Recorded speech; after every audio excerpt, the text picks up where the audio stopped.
com sua mulher. Ela concebeu e deu à luz a Enoque. Caim edificou uma cidade e lhe chamou Enoque, o nome de seu filho dos outros. A Enoque nasceu Irade, Irade gerou a Mejael, Mejael a Metusael, e Metusael a Lameque, 19. Lameque tomou para si duas esposas, o nome de uma era Ada, a outra se chamava Zilá. 20.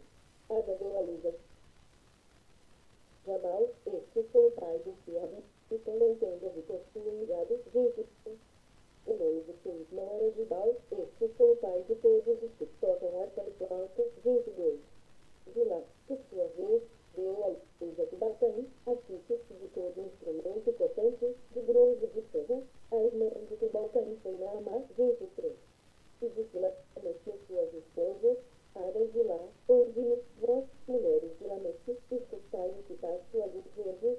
Matei um homem porque ele me feriu, e um rapaz porque ele pisou. 24.